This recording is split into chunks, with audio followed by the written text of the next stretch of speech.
अस्सलाम वालेकुम नाजरीन, मैं हूं मियां अकील अफजल और आप देख रहे हैं मेरा यूट्यूब चैनल। नाजरीन, आज इस वीडियो में 3 खबरों पर हम बात करने जा रहे हैं। सबसे पहली खबर जिस पर हम बात करेंगे वो है आर्मी चीफ़ की तौसी के हवाले से। क्या आर्मी चीफ़ की तौसी सुप्रीम कोर्ट ऑफ पाकिस्तान से कन्फर्म होगी, जिस पर हम बात करेंगे। दूसरी खबर जिस पर हम बात करेंगे वो है कि सुप्रीम कोर्ट ऑफ पाकिस्तान ने फुल कोर्ट का मुतालबा करने वालों को ठेंगा दिखा दिया कि भाई कोई फुल कोर्ट नहीं है, चलो भागो। और तीसरी खबर जिस पर हम बात करेंगे वो है आईनी बेंच बरहम, हर मुकदमा हमारे पास ना भेजें।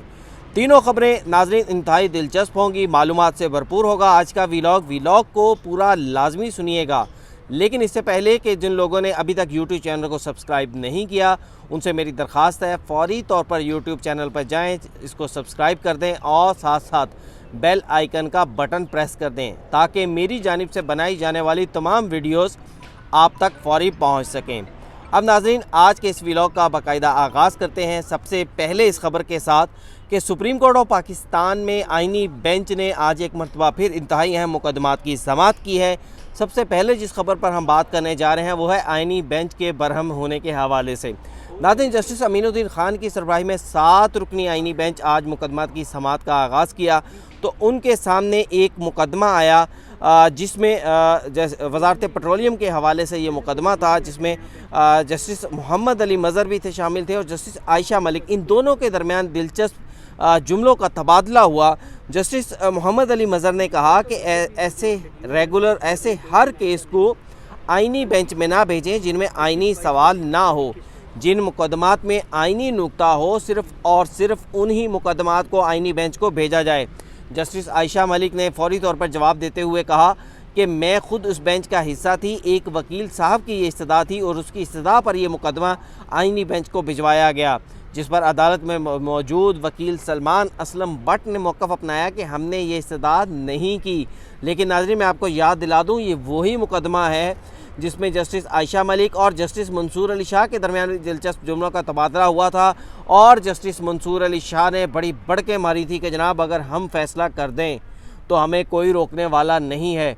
हमें कौन रोक सकता है, नज़र सानी आएगी भी तो हम कह देंगे कि ये हमारा इख्तियार है। तो नाज़रीन, ये वही केस था जिस पहले रेगुलर बेंच से आईनी बेंच को भिजवाया गया और आज आईनी बेंच ने दोबारा रेगुलर बेंच से को ये केस वापस भिजवा दिया है और कहा है कि इस केस को सुनो। और अच्छा नाज़रीन, इससे एक इम्पेक्ट और भी आ रहा है कि ऐसा लग रहा है कि आईनी बेंच को जो है वो डिसफंक्शनल करने के लिए या आईनी बेंच पर बोझ बढ़ाने के लिए जानबूझकर जो है वो आईनी बेंच पर दबाव डाला जा रहा है। एक तरफ हमारे व्लॉगर्स हैं जो आईनी बेंच पर दबाव डाल रहे हैं, दूसरी तरफ हमारे वो जज साहिबान हैं, मुअज़्ज़ज़ जज साहिबान जो 26वें आईनी तरमीम के ख़िलाफ़ हैं, उनकी जानिब से आईनी बेंच पर काम का दबाव डाला जा रहा है ताकि उन पर इतने मुकदमात भेज दिए जाएँ, सारा काम ही वो करें। आप जनाब आईनी बेंच वाले और जो दूसरे बेंच वाले हैं वो सिर्फ़ और सिर्फ बैठ के साजिशें करें या बैठ कर लेटरबाजी करें जो वो कर रहे हैं। बहरहाल, इस मुकदमे की समाअत में अदालत ने जस्टिस मोहम्मद अली मज़हर ने कहा कि जिस मुकदमे में आईनी नुक्ता शामिल हो सिर्फ वो मुकदमा हमें भेजा जाए, जिसके बाद अदालत ने इस केस को रेगुलर बेंच को वापस भिजवा दिया गया। ये जस्टिस आयशा मलिक, जस्टिस मंसूर अली शाह और जस्टिस अकील अब्बासी पर मुश्तमिल ये 3 रुकनी बेंच ने ये केस इस आईनी बेंच को भिजवाया था। अब नाज़रीन, दूसरा केस जिस पर हम बात करने जा रहे हैं वो है आला अदलिया में जजेस की तकरीरों आला अदलिया के जजेस की पार्लिमान में तकरीरों के हवाले से एक दरख्वास्त थी। इसमें दरख्वास्त गुजार थे महमूद अख्तर नकवी साहब, लेकिन वो आज पेश नहीं हुए। अदालत ने इस दरख्वास्त को खारिज कर दिया। मेरा मौक़िफ़ ये है कि अदालत को इस दरख्वास्त पर भी जो है वो जुर्माना आयद करना चाहिए था, क्योंकि ऐसे मुकदमात की वजह से अदालतों पर बोझ बढ़ता है। आपने कितने लोगों को देखा कि जनाब वो पार्लिमान में जाकर तकरीरें करते हो, पार्लिमान में तो जजेस जाकर तकरीरें नहीं करते, फिर ऐसी दरख्वास्तें देना कि जनाब पार्लिमान में जजेस के जाने के हवाले से पाबंदी होनी चाहिए, उनकी तकरीरों पर पाबंदी होनी चाहिए। यकीनन ये एक फ्रिविलियस दरख्वास्त थी तो उस पर जुर्माना भी होना चाहिए था, अगरचे महमूद अख्तर नकवी साहब नहीं पेश हुए।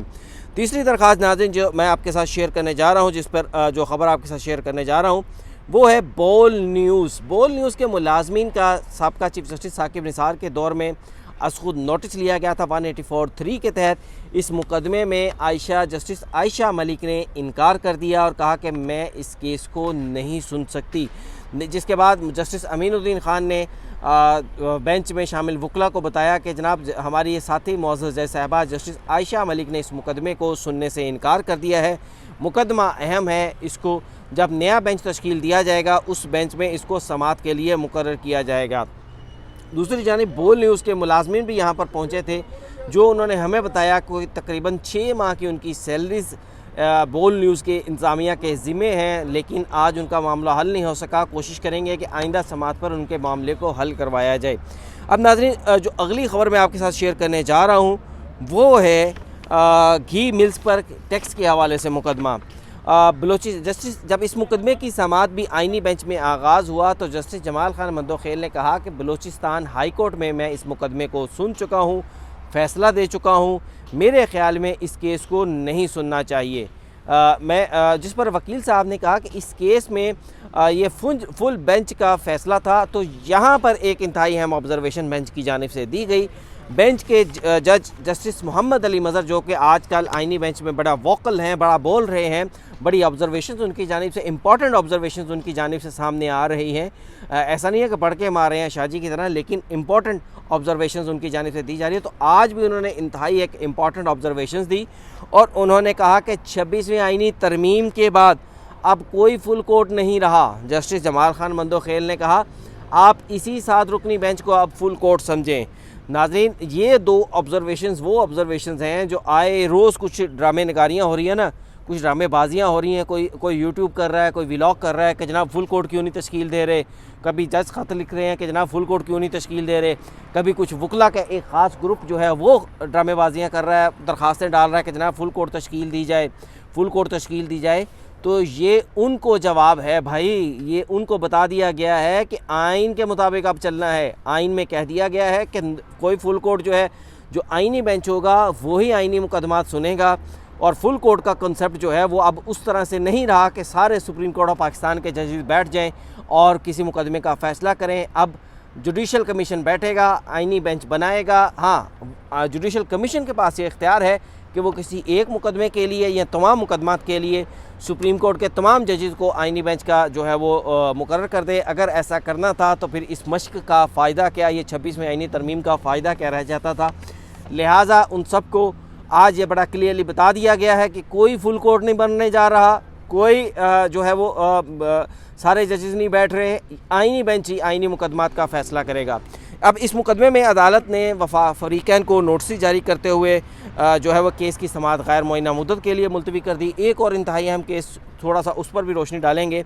ज़ेर ज़मीन केस के पानी के हवाले से के मुकदमा था, इसमें भी जस्टिस आयशा मलिक ने इनकार कर दिया, लेकिन अदालत को ये बताया गया कि पंजाब और KPK ने ज़ेर ज़मीन पानी पर टैक्स लेने के हवाले से कानून साजी कर ली है। जस्टिस मोहम्मद अली मज़हर ने कहा कि हाँ, दीगर सूबे भी कानून साजी कर लें, बग़ैर कानून साजी चलते रहेंगे तो फिर मुकदमात भी 20-20 साल चलते रहेंगे। जस्टिस मोहम्मद जमाल खान मंदोखेल ने कहा कि अपना काम करते नहीं हैं और अदालतों से कहते हैं कि जनाब अदालतें काम नहीं करती। ताहम अदालत ने इसके बाद इस मुकदमे की समाअत भी गैर मुअय्यना मुद्दत के लिए मुलतवी कर दी। नाज़रीन, ये था आज का व्लॉग कैसा लगा मुझे अपने कमेंट्स में ज़रूर बताइएगा। चैनल को लाइक, सब्सक्राइब और शेयर करना बिल्कुल मत भूलिएगा। इजाज़त दीजिए, अल्लाह हाफ़िज़।